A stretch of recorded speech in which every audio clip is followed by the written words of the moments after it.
Now from the Weather Tracker TV Storm Studios, this is your weather today.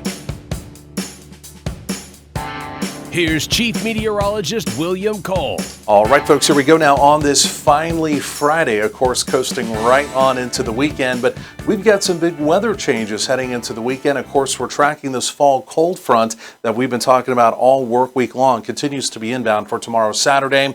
And again, it is the real deal. It's going to bring some real November-like weather for the second part of your weekend. Want to kind of sort that out and, again, get you caught up on those details here over the next few minutes. But let's go and talk about some details here as well. These will be our Friday details, and again with a lot of bright sunshine as we go through the afternoon. I think lower 80s generally this afternoon in the Metroplex. One of the reasons maybe a couple degrees less warm compared to yesterday. Look at your wind today. In fact, we've got a bit of a northeasterly component to the wind.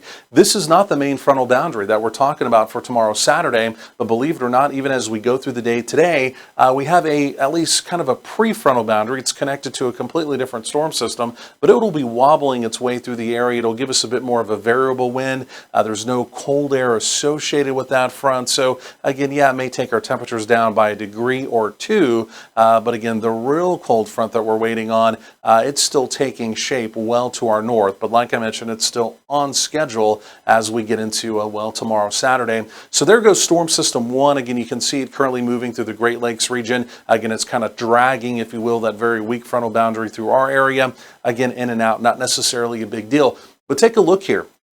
This is up in the Pacific Northwest. We've got another piece of energy. You can see the counterclockwise spin. This is impressive here, but it's also going to team up with another area of low pressure coming out of Canada, and this is going to form a pretty significant storm trough across the southwest portion of the United States. And because of that, we're talking about cooler temperatures in North Texas, but again, a good part of the nation, the deep south. We're talking about the Midwest, even over through parts of New England. There's a real chill down on the way, again, for the second part of the weekend. Take a look at the source region. This is where the frontal boundary is going to be coming from. And up across parts of Canada, this is a fresh batch of Canadian air here.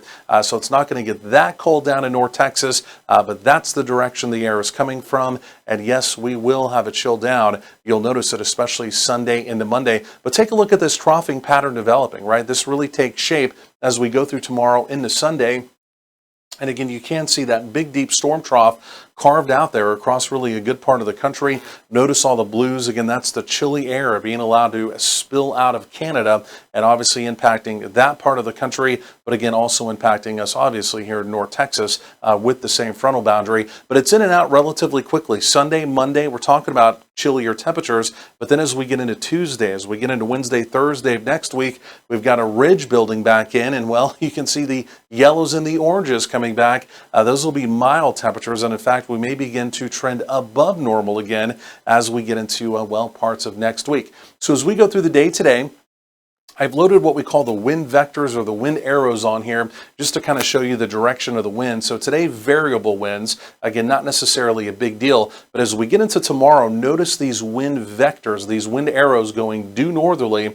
That is going to be the front for tomorrow. That's our fall front we're anticipating. Notice the time clock here right around 9 p.m. So we're pinpointing here 9 p.m., that frontal boundary moving through the Metroplex. And again, like I mentioned, behind it, temperatures will quickly be dropping and the northerly winds will be picking up. So most of your Saturday is going to turn out. It's going to be relatively warm. But again, if you're making Saturday evening plans, again, do anticipate that fall front blowing, if you will, through the area. Otherwise, rain opportunities, we do remain dry. In fact, even looking around the region, this is over the next 7 days.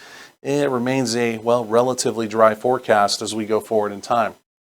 So generally speaking, low 80s today, a lot of bright sunshine, no weather complications out there, variable winds even through your Friday evening. But again, for November, this is a good looking Friday evening. 70s eventually into the 60s, no complications, mostly 50s overnight lows. So we'll call it cool, but not overly chilly. That's how we start our Saturday. And even as we go through Saturday, still a lot of 80s showing up here. But again, as that front moves through Saturday evening, this would be your Sunday.